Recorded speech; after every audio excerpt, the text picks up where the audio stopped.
Assalamualaikum warahmatullahi wabarakatuh.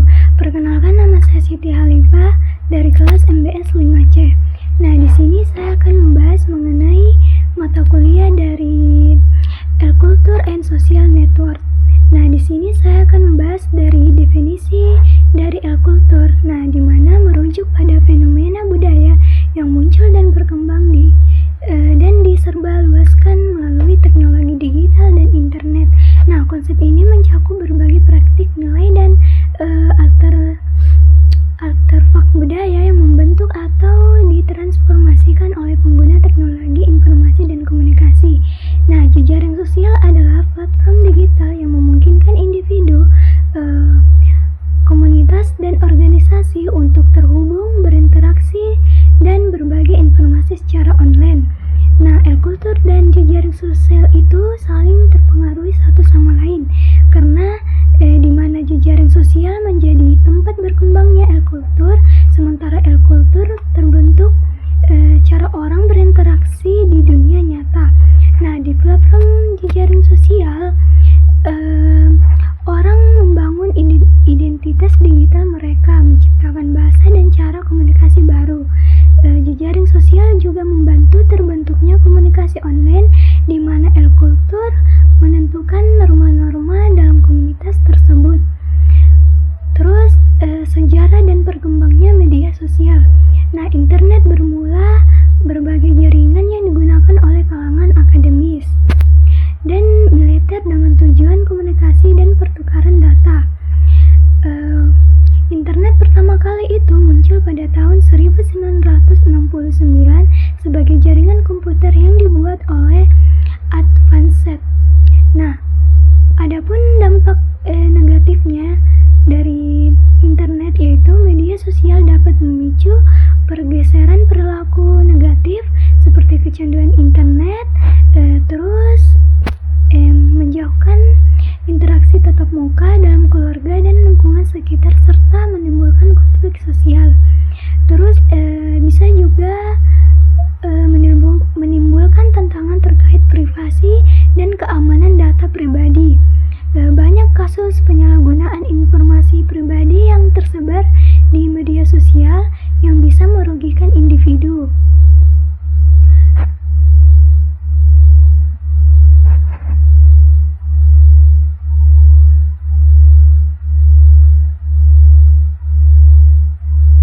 Dampak negatifnya adalah media sosial menjadi sumber penyebaran informasi yang sangat cepat dan mudah. Terus menjalin dan menjaga relasi lebih mudah tanpa batasan jarak dan waktu. Terus mendorong ide dan kreativitas karena media sosial menjadi sarana berbagai konten yang inspiratif dan kreatif. Adapun dinamika komunitas virtual yang dimana pengertian dari komunitas adalah sebuah kelompok sosial yang terdiri dari beberapa organisasi yang berbagai lingkungan umumnya memiliki ketertarikan dan habitat yang sama. Komunitas dan konteks manusia individu di dalamnya dapat memiliki maksud yaitu kepercayaan, sumber daya, preferensi kebutuhan, risiko, dan sejumlah kondisi lain yang serupa. Nah, komunitas ini terbagi menjadi dua, yaitu ada komunitas daring dan komunitas luring, yang dimana komunitas daring itu dikenal sebagai komunitas internet atau komunitas web adalah sebuah komunitas di mana anggotanya berinteraksi satu sama lain melalui internet secara daring.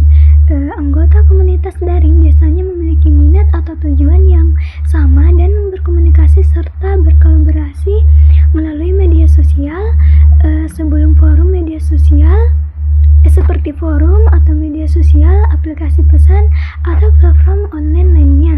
Nah, sedangkan komunikasi luring itu adalah komunitas yang berinteraksi dan beraktivitas secara langsung atau tatap muka dalam ruang fisik yang sama tanpa menggunakan jaringan internet atau media elektronik sebagai perantara utama.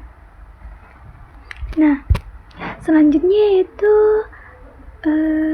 perkembangan teknologi digital mengubah cara berbelanja di Indonesia dengan lebih banyak orang berbelanja online dan menggunakan dompet digital.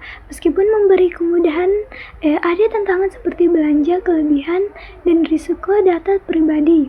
Media sosial dan influencer mempengaruhi tren berbelanja, menggunakan konsumen lebih aktif, mencari informasi dan mengikuti gaya hidup baru. Ekonomi kreator yang didorong oleh influencer juga menggantikan iklan tradisional dan membentuk pola konsumsi yang lebih praktis dan cepat.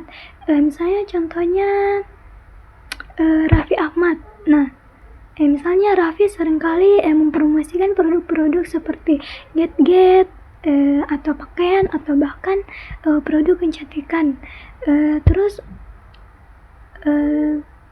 melalui akun media sosial tersebut, banyak orang yang terinspirasi untuk membeli produk yang dia promosikan itu karena pengaruhnya yang sangat besar.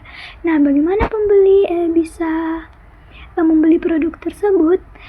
Bisa diikuti dengan mengikuti link atau dari link yang diberikan Raffi seperti YouTube, link YouTube atau Instagram dan juga TikTok, itu bisa langsung membeli produk tersebut atau melalui marketplace yang dia rekomendasikan. Nah, pembeli itu merasa lebih percaya diri karena mereka mengikuti rekomendasi figur publik yang terkenal.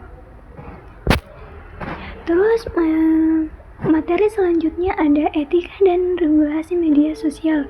Nah, media sosial membawa banyak manfaat tetapi juga tantangan besar, terutama dalam etika komunikasi dan keamanan. Nah, etika komunikasi penting untuk menjaga interaksi yang sehat dan menghargai hak orang lain, sementara regulasi hukum seperti undang-undang tentang penyebaran hoaks dan ujaran kebencian membantu melindungi masyarakat dari penyalahgunaan informasi.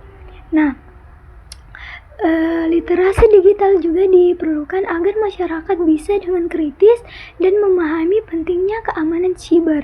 Dengan menggabungkan etika regulasi, literasi digital, dan keamanan siber, kita bisa menciptakan ruang media sosial yang aman, sehat, dan mendukung perkembangan masyarakat di era digital. Nah, contohnya dari etika komunikasi itu seperti ketika kita berkomentar di media sosial, kita sebaiknya menghargai pendapat orang lain. Misalnya saat melihat postingan teman yang berbeda pendapat atau alih-alih yang berdebat kasar, kita bisa memberikan komentar dengan bijak dan sopan. Nah, kenapa hal itu penting? Karena ini membantu menjaga interaksi yang positif dan menghindari konflik yang tidak perlu di dunia nyata.